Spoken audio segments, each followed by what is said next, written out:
ladies and gentlemen, welcome back. Such a pleasure to see you all again. We are back for week 5 in Mall Simulator. And I've done this one a little bit differently. Still trying to experiment with what works. Let me know what y'all think. Though by the time I see what y'all think, I'm sure I'll have already experimented with 5 other styles. I apologize, but still, let me know what you think. And eventually I'll find a method that actually works properly. So, we're going to build a new store first and foremost. We hit mall level 9. So, we're going to debate for a moment here on what to do. Naturally, I recorded this footage a while ago, and I'm just now getting around to the voiceover. Slowly but surely clearing out this backlog.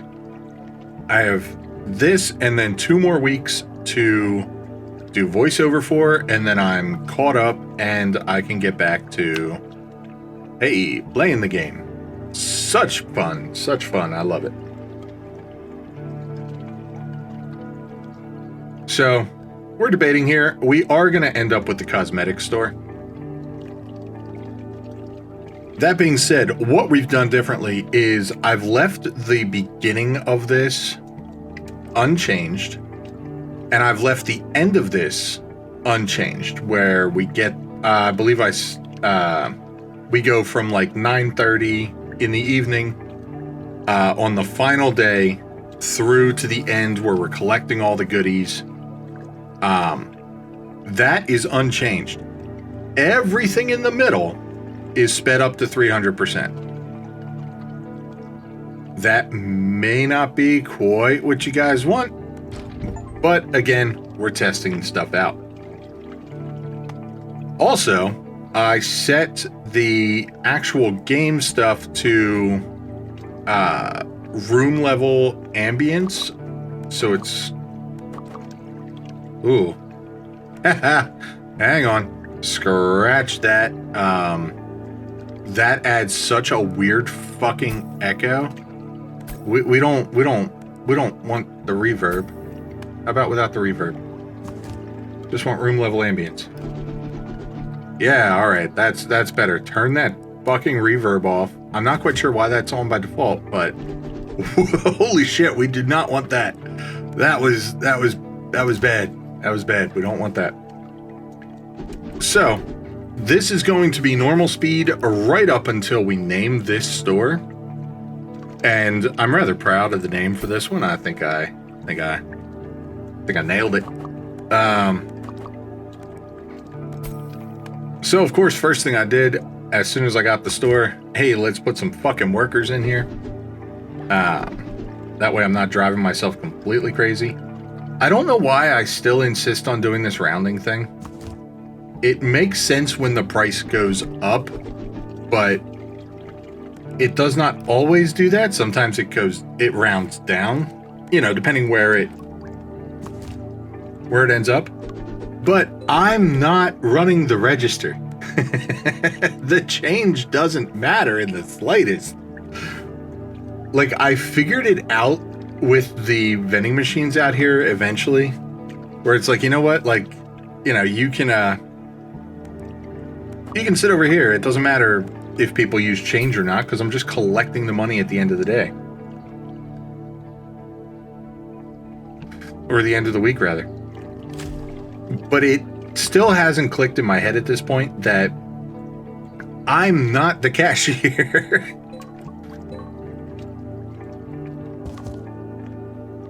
Full up on Kirby's. We're also full up on the other vending machine thing, but I did not realize that at the time.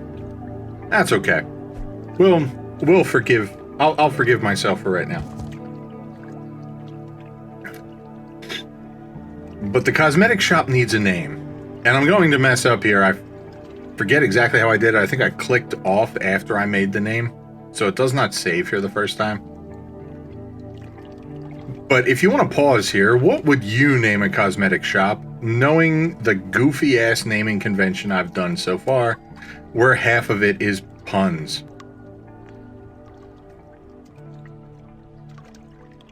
You got your answer locked in? You thought of something?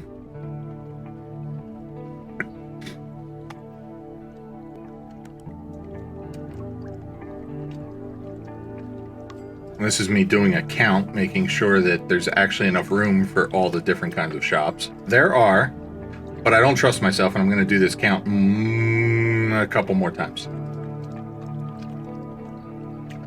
Now then, what shall we name the store? It's a cosmetic shop, and we need a pun. Make it make sense. And then I'm going to click off instead of clicking OK, and it's going to revert, and I'm just going to type that again. So once again, let's hear it from everybody. Make it make sense. Love it. So there's our cosmetic shop. Let's go 300% speed. Zip, zip, zap, zip, zip, zap, zap, zap. Here we go. So we're in super speedy time for the majority of the rest of the runtime of this video. This video was about 2.5 hours before I sped it up, and now we are just under an hour. So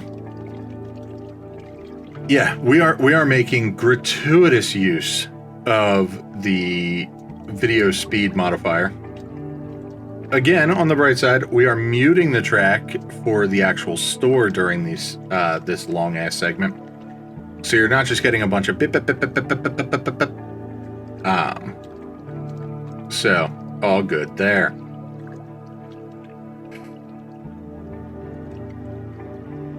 I still have not learned my lesson. I still don't have the other machines that make life so much better. Eventually I will learn. In the meantime, we're gonna explore our YouTube dashboard. We're gonna take a look for comments that I may or may not have gotten to.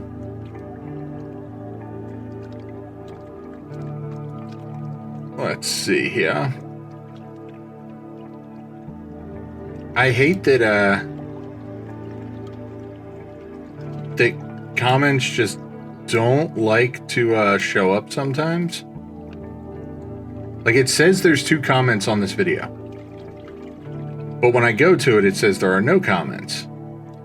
So then I need to actually pull the video up, hit pause, and it says there's 2 comments, but there's no comments there. And then if I go to sort and I go to newest, then there's a comment, and I've already replied to that with the mall story. Like, YouTube dashboard is super fucking finicky. It really, really is. It is super annoying to work within because it just does not at all like the idea of me actually seeing the comments. I just want that part itself to be easier.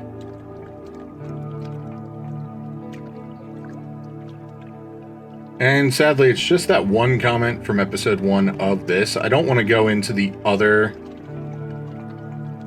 videos and like, oh, let's read this stuff from Bookshop Simulator. Like, that doesn't make sense for this video. So that said, because this will go live well and truly after this session, because we are what, week 3 is set to come out in 4 days time. It's currently the 18th of December when I'm recording this,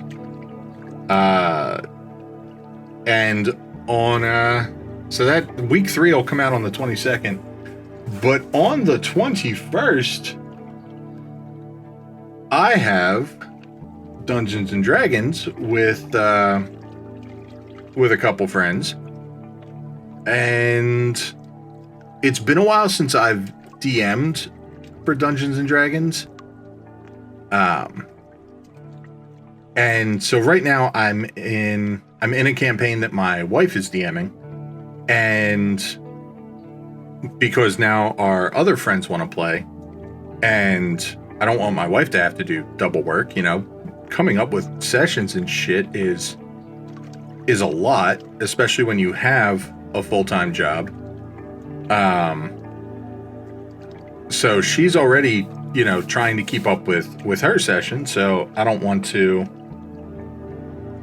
make her do two, so I'm going to DM the other one, which, no problem. I've DM'd plenty of different campaigns, going back, oh, by golly, how long's it been? 13 years or so now? Sounds about right. I started with AD&D, and then played that for a while, then we moved up to 3.5, skipped 4, and we're using 5th edition, the 2014 version. 2014? That sounds right. So, yeah, currently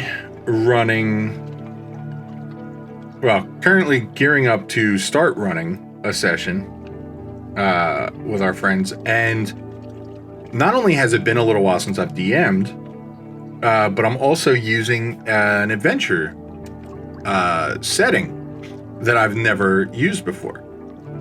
Like, I am super used to playing all up and down the Sword Coast. I dabbled a little bit in Greyhawk. Got back during at the very latest 3.5. It might have even been some stuff from AD&D, because our friend at the time had a lot of the AD&D stuff.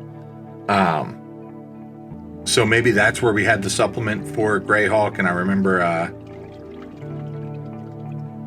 like most of it, at least back then, from what I can recall, most of it was like, oh, you want to be a samurai? You're literally just a fighter. That's all you do. You're a fighter. And we're going to call your weapon something different. Like, oh, okay. Like, yeah, this isn't a great sword. This is a katana.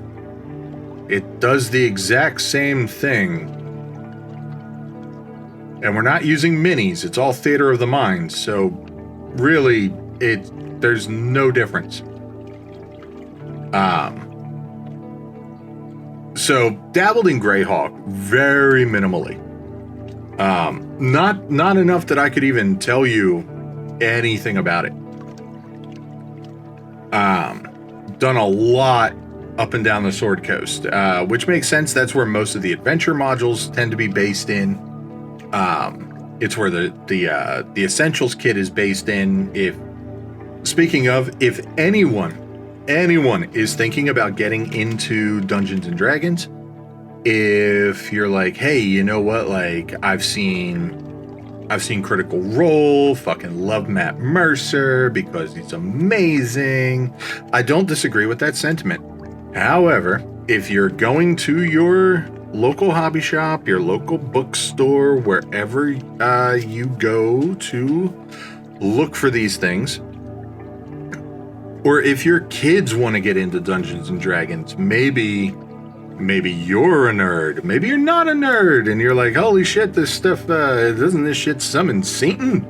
I heard back in the day that this here was satanic shit.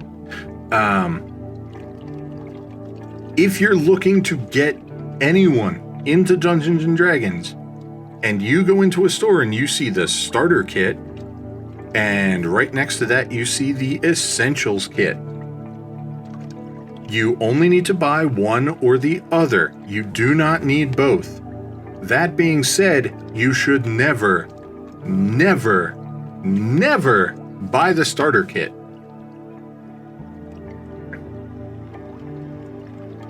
The starter kit is absolute trash. The Essentials kit is a bit better.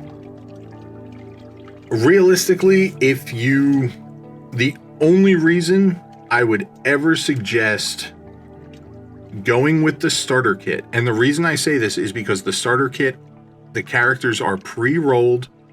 They're not great. The Essentials kit, you still have to make your own character. You get to roll the stats. You get to decide what you are. The starter kit, hey, here, pick one of these.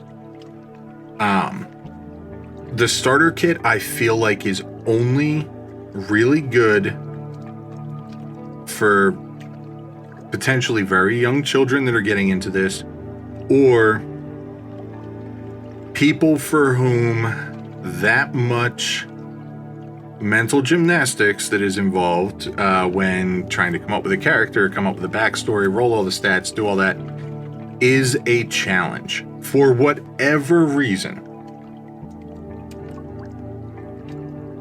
Then I would say the starter kit. I feel like the starter kit is good for about 5% of the total population of people that want to get into Dungeons and Dragons. Beyond that, the Essentials kit all the way. Essentials kit, I feel, offers a better story. It offers a choice of where to go, which is kind of rare. It keeps things close enough where you can do quests sort of in any order. Certain things, it gives you a level range, like, hey, maybe don't take this if you're level 2, like this is really meant for level 4. But there's handouts, there's item cards, condition cards. It comes with all of these things that make it really wonderful. And I know they've introduced a new starter kit. I have not looked at that. I only saw and got to actually use the starter kit that came out with D&D 5e. Maybe the new one is better. I do not know. But the Essentials kit was absolutely wonderful. In fact, running that with my own, with my stolen Session 0, I absolutely ran Matt Colville's Session 0 with the goblins and the kidnapping and the Knight's Tomb. Seriously, if you like D&D, go watch Matt Colville's stuff. Absolutely fucking phenomenal. I go back and watch the Railroad versus Sandbox video more often than is probably healthy. But I absolutely love it. Matt, if you ever by some awkward fucking chance come across this video, there probably isn't any reason that you ever would. Just know that I ran to introduce my wife to Dungeons and Dragons, and then she used that and we augmented it based on what minis we could find at our local hobby shop. We then augmented that and ran that to introduce some new friends to Dungeons and Dragons. And then I am reusing that with a different twist at the end, because my wife had to augment it because our friend was there. Her first introduction to D&D, I believe, was the same time as my wife when I was DMing. And now she's back for my wife's campaign. My wife didn't want to just run the same thing again. So we tweaked the ending a bit, just so she, it would sort of come out of left field. And then either my wife or our mutual friend ran that exact same scenario for their introduction group to D&D. And then I'm doing it again as the start to Session 0 for my campaign, which is a Spelljammer campaign. And spoiler alert, when they get to, I don't know if I'm going to do it when they get to the kidnapped girl, and you've got the goblins and some sort of goblin shaman or a hobgoblin, bugbear, whatever. When they get to that point, or when they get to the treasure room, could be in either one. something big is going to show up. I have not decided on a creature yet. Again, it will probably come down to what minis we have in the collection.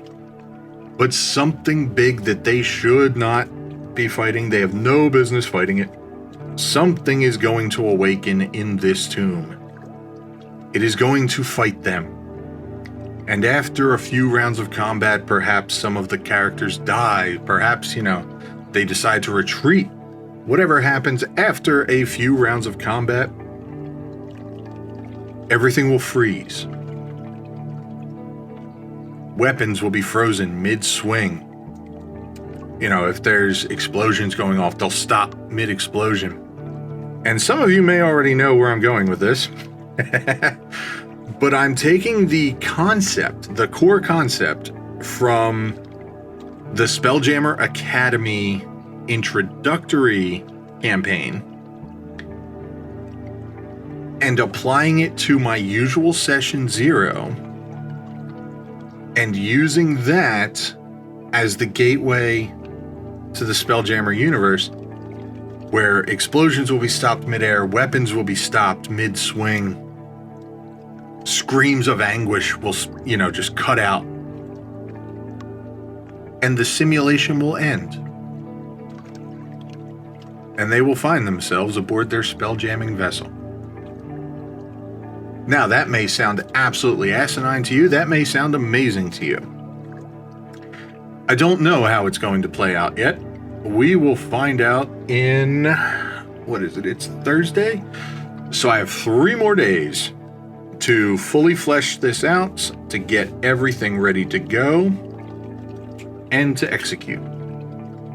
I am super looking forward to that. I spent a goodly part of the day today working on trying to adapt Spelljammer Academy into what I call the Matt Colville special. Matt Colville. I don't know why I said Colville. Colville? I feel like I'm saying your name wrong, Matt. Even though I've, again, watched your videos way more times than are healthy. But I spent a goodly portion of the day today because as of yesterday, we are done with audiovisual events for the year. There is nothing scheduled until I think January 9th. So I'm about to go on a 2-week vacation. I'm catching up on a bit of paperwork, answering some emails, editing some photos, getting that where they need to go.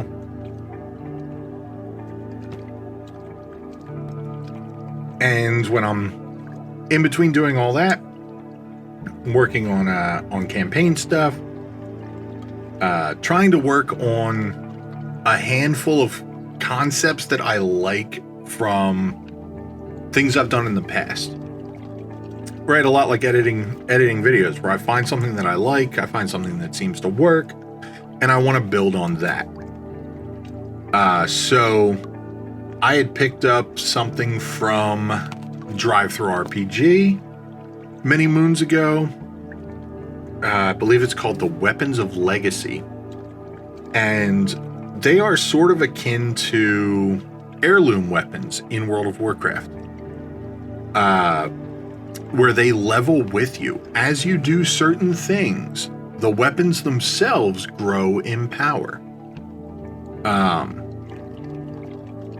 Could be an heirloom, could be artifact weapons, if you're more familiar with Legion. Not necessarily Legion Remix, but Legion.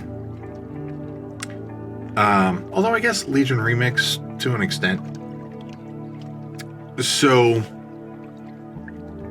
I've been trying to get some of those. Now, my only issue with Weapons of Legacy is some of the things you had to do were a little... How can I put this? I don't want to say asinine, but essentially that's what I mean. Some of it was really, really cool. I feel like it was really well thought out. And then others, I feel like the author kind of had an idea for the weapon, but not really what should be done to level the weapon, and just kind of threw stuff at the wall. And of course, as with all D&D, they're all guidelines. I can tweak anything at any time. But But some of the quests that were sort of required to upgrade the weapons, there was no reason in any campaign that I've ever run that some of this shit would have come up. I would have had to write in, and I have no problem doing this, but it was so off the cuff that I could not naturally add it in. This would have to be like, okay, this, obviously the world has been augmented just for this one occurrence, and then it's never going to happen again. And that was sort of my issue with most of those weapons. So I'm taking the concept and I'm building a single item for each player that will grow with them. And whether or not they want to use it, whether or not it will be quite as impactful, it may be, it may not be. Time will tell, because by the time, I know for a fact 2 of my players will see this video, possibly 3, maybe even all 4. I highly doubt all 4, but you're not going to get spoilers on what these items are capable of doing. I'm not putting spoilers here. You will have already gotten the items by the time you see this video. So, I feel like that part's not a spoiler.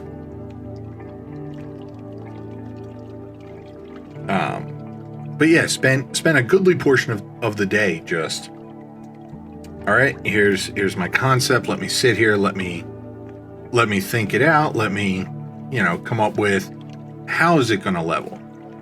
And I'm trying to keep things much more sort of thematic.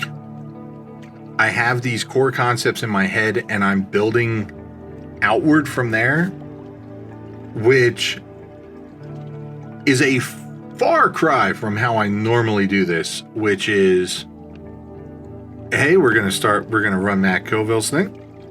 Hey, then we're going to do this other thing.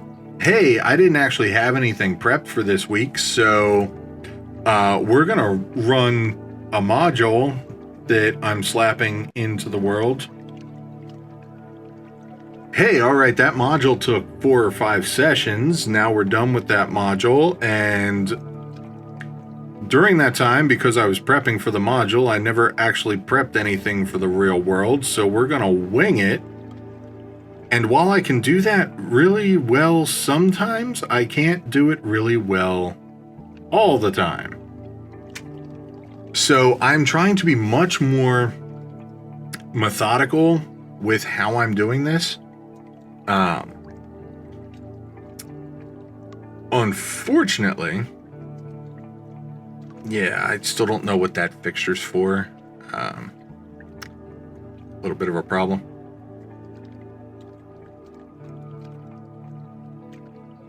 Unfortunately, this idea for a D&D campaign, like that people wanted to play, happened this past Saturday. Monday, I was setting up for an event and making sure everything was working properly. Tuesday, I ran the event and everything did not work properly. Stayed late Tuesday to fix things and make sure that Wednesday would be better because it was a 2-day event. Wednesday came and things worked much, much better. Got out of work on Wednesday, which yesterday at this point, and did not get to work on the campaign. So I'm starting work on the campaign on a Thursday. I will continue work. Hopefully, I will continue to work on this tomorrow. And then I play D&D on Saturday in my wife's campaign, and then I run D&D on Sunday. Oh, this is going to be fun. But I have way more prepped than I ever do at this point.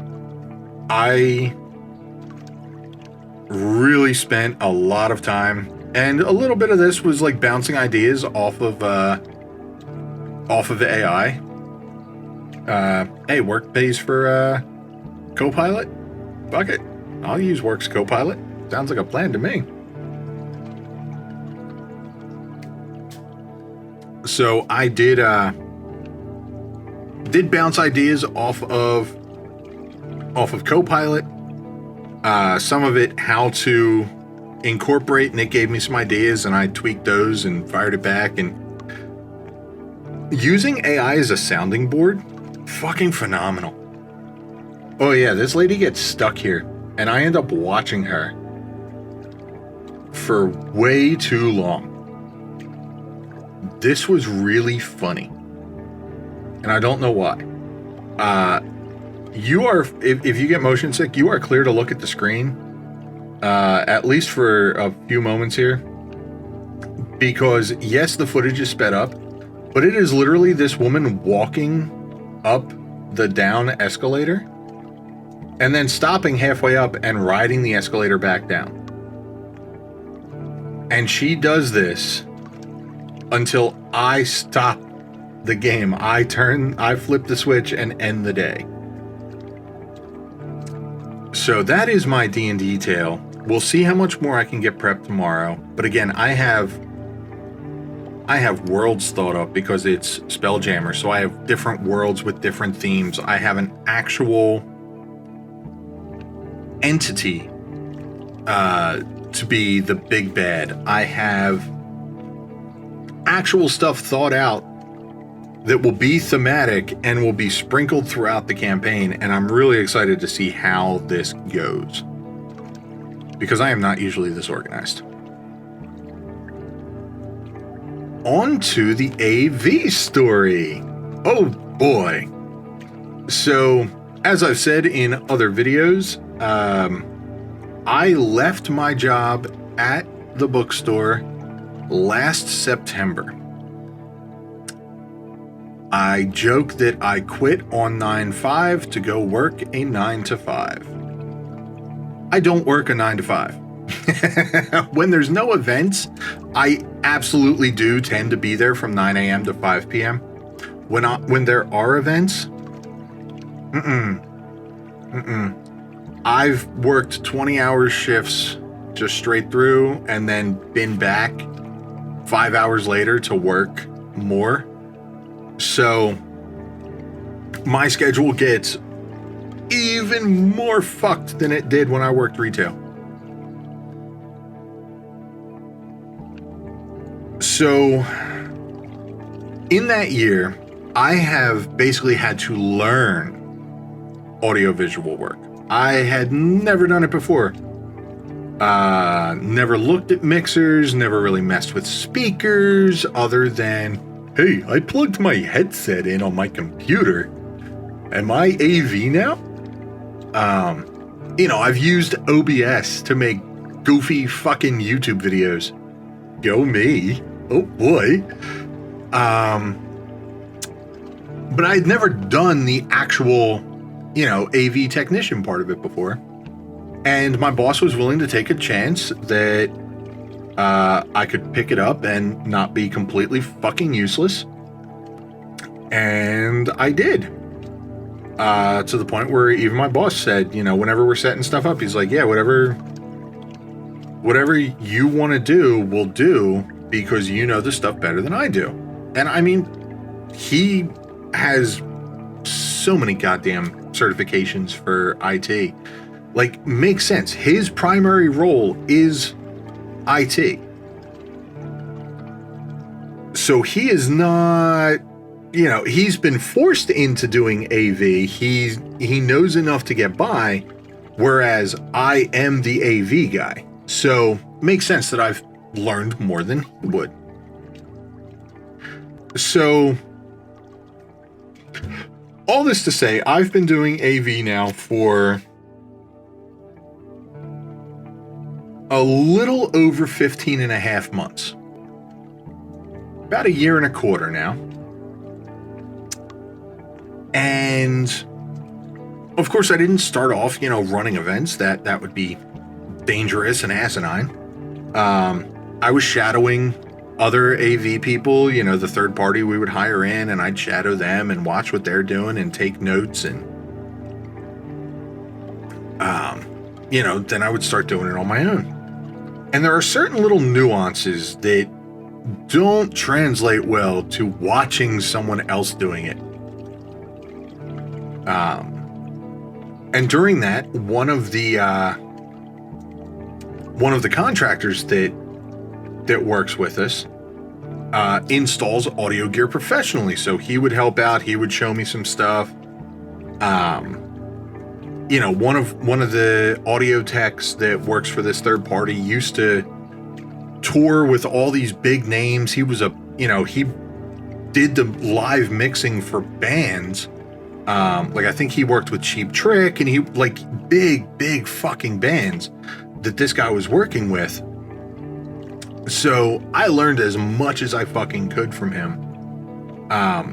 Definitely picked up the video switching side easier, because the video switching side, for what I do, is definitely easier.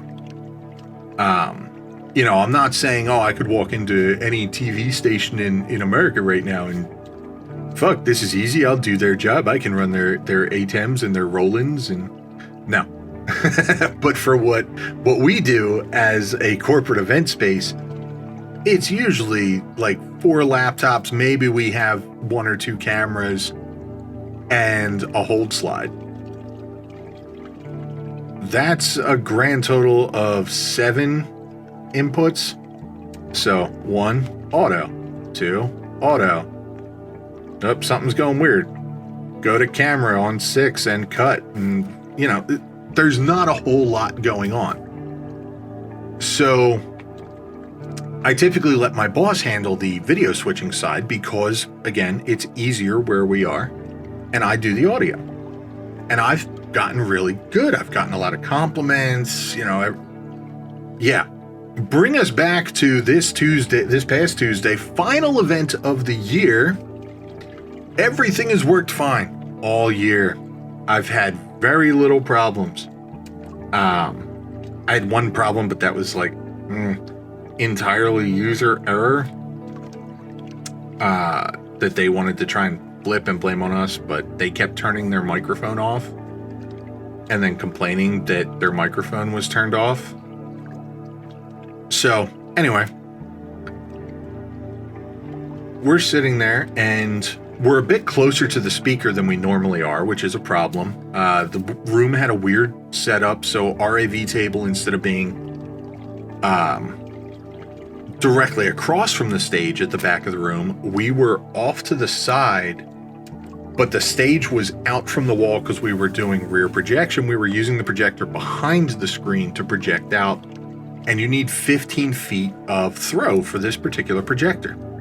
So the stage is now 15 feet out from the wall. That's where the back of the stage is. So the whole layout of the room is fucking goofy. So we are a lot closer to the speakers than normal. And no matter what I do, when I unmute any of the microphone channels, I'm getting this fluttering, I'm getting hissing, I'm just getting a lot of noise. And it got so bad, like the audio was clipping a bit. We were having RF frequency problems with the microphones. That was a different thing. I had just installed a modem to control the EQ remotely. So that was causing RF problems for the microphone. So that's a different thing. We solved that one pretty quick. During lunch, went and grabbed a different mixing board, swapped all the inputs over to this smaller mixing board just to try it, fire it up. Nope, still getting the hissing, still getting the fluttering from each of the mic channels. Something's going wrong. Start messing with ChatGPT. Hey, I don't know what the fuck else to do. Like, I've tweaked everything. I thought maybe it was the custom settings I was running on the EQ, so I factory reset the EQ. No, that's not it. I did everything I could think of. Nothing was working. Finally, fuck it. Let's consult ChatGPT. Actually, my boss did this first, and I was like, no, I'll do it. Reason being, I'm familiar with the equipment. I know exactly what the issue is. I know what equipment I'm running, so I fed it everything. Like, hey, I'm using a Mackie Pro FX 23 V3. That's going into a DBX drive rack PA2. That's coming out and going into QSYS K12.2 2000 watt speakers. I'm running them in stereo. One's going through a 100-foot XLR. The other one's only going through a 20-foot XLR because it's right fucking here. Like, I was able to feed it 100% of the information. And we had recently changed all of our microphones. We had Shure BLX kits, which are not good Shure microphones, but they're serviceable. And the big problem that I always had with them was that they fed back really easily. If anyone is an audiophile, you might already know what the hell has gone on, but I'm going to continue the story. So we upgraded, quote unquote. I'm going to call it more of a side grade, but they have been phenomenal. I cannot say enough great things about them. We upgraded to Phoenix Pro kits. Reason being, if we wanted to go with better Shure microphones, they were somewhere in the realm of $700 for the receiver and an additional $300 to $400 for one microphone. Grand total of, we'll call it $1,000, but I think it was closer to $1,100.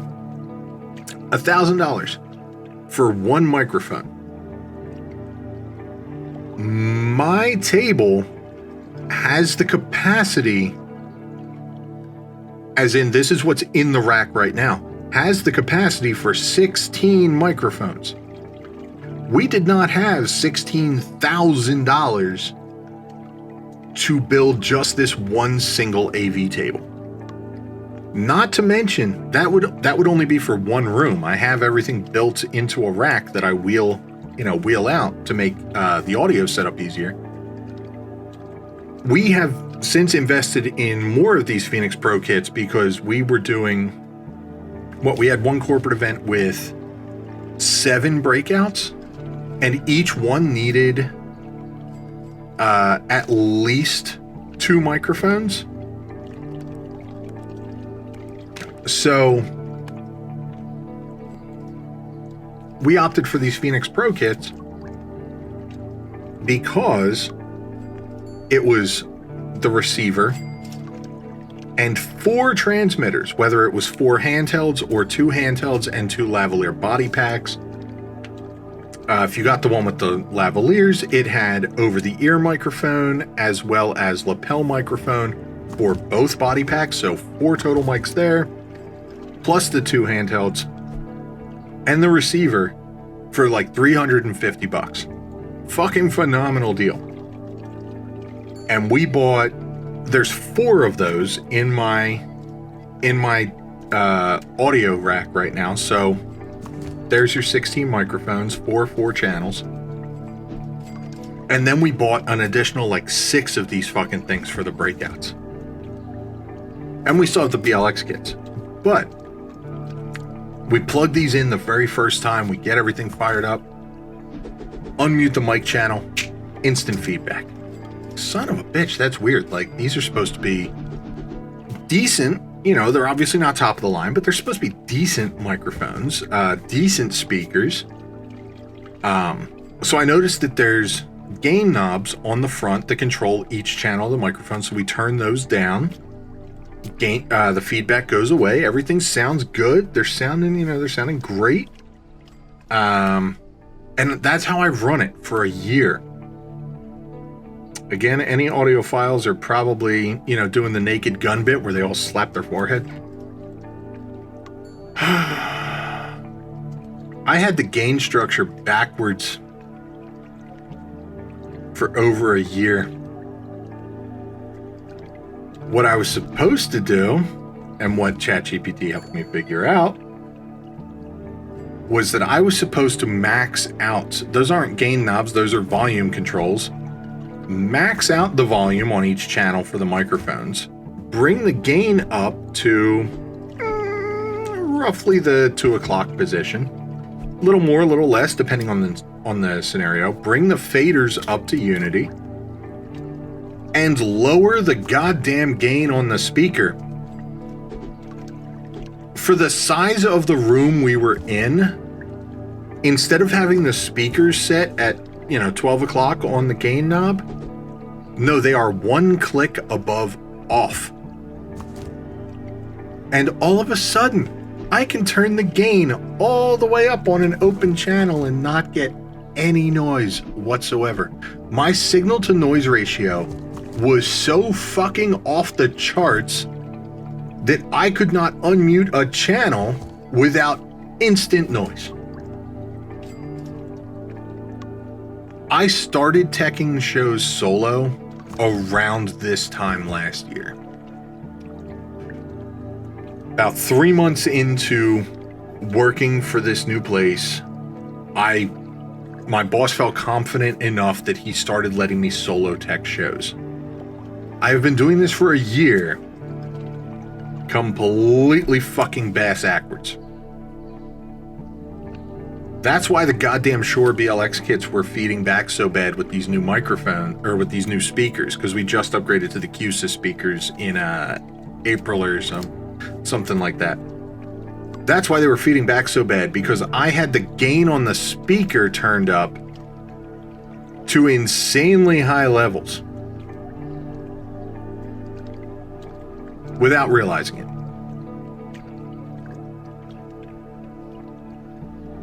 And I always ran it, I had audio techs coming in and running my gear, and they would complain a little bit like, the feedback's kind of weird. I don't know what the hell's going on. Not one of them realized what the issue was. And so that's probably going to be my after the holidays confession to all of the third-party people that have come in and had to deal with this. Hey guys, I know who fucked up. It wasn't you, it was me.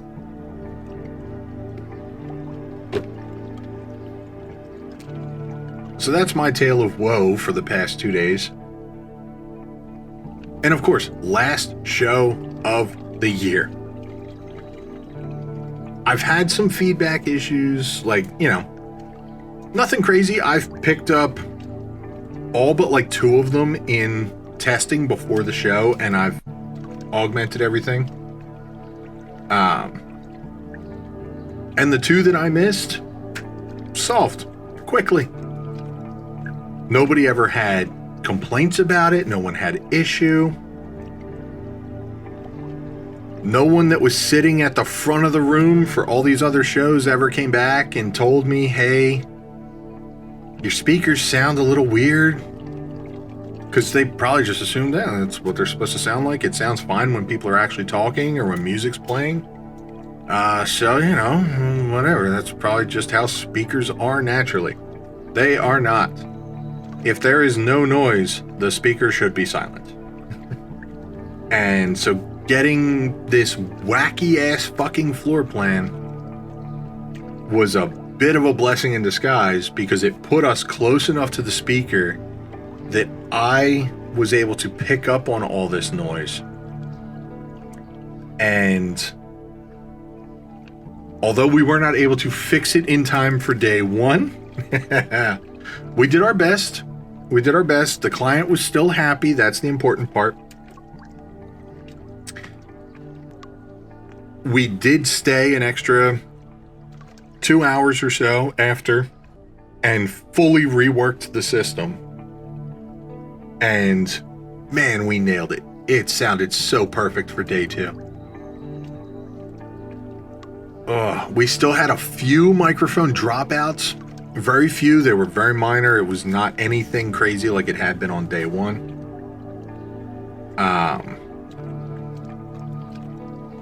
But I think that's because, again, we were off to the side of everything instead of looking at it head on. So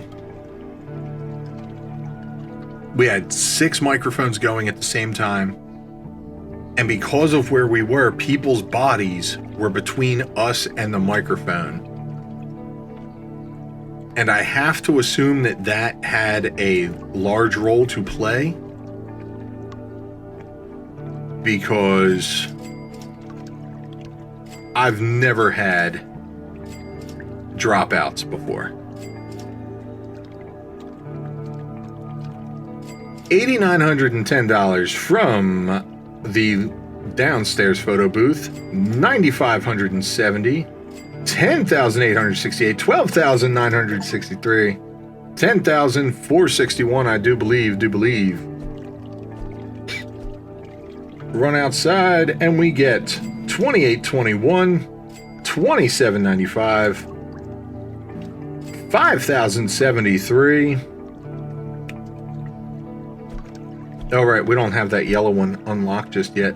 So we are at a grand total $136.2 thousand, and we have the arcade. Oh boy, the arcade. So, arcade stuff is a little pricey. The license is much more so. But every time somebody plays one of these games, we're going to be making that money. And just like our other machines, this money will sit here until such time as we come to collect it. Why the arcade has a storage room, it's a little weird, but that's fine.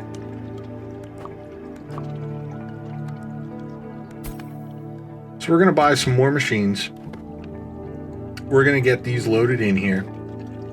And eventually we're going to buy more machines.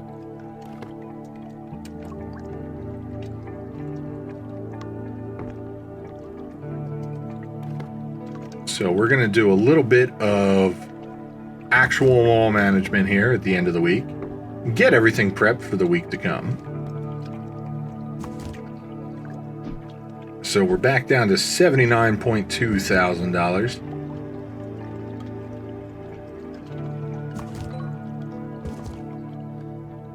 We have some stock we need to pick up.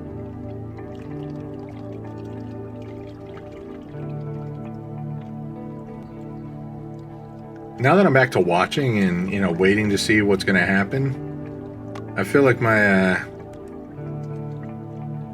energy has dropped somewhat.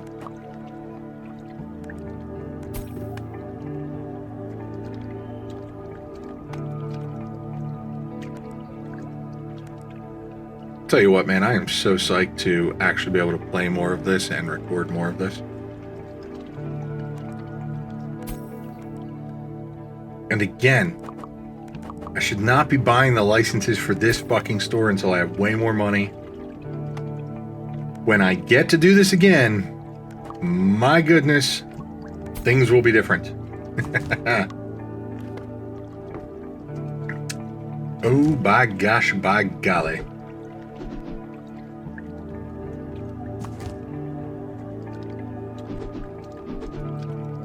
Also, the fact that this is 5 pegs instead of just 4 really bothers me in ways I can't fully articulate. Just, it bothers me a very great deal.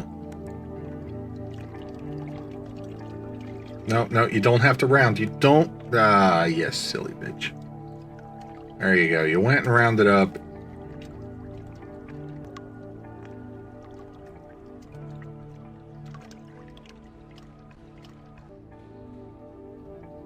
We finally figured out, hey, expanding stores actually does something. I believe the footage was sped up at the time, but we do finally have a bigger clothing store. We finally figured it out. Oh, it's such a wonderful feeling when you finally figure shit out.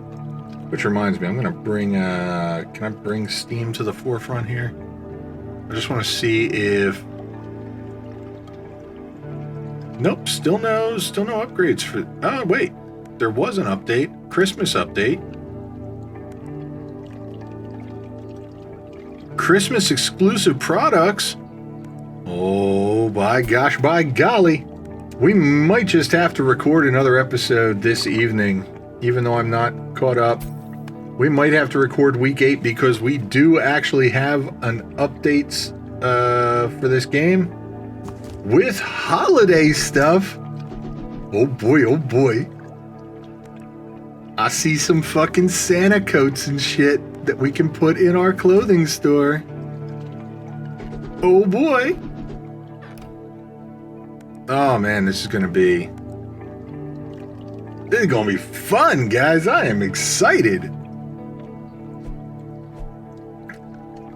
But for now, we're back down to 2.2 thousand. We spent a lot of fucking money just now. So I hope you all have enjoyed, and I will see everyone next week.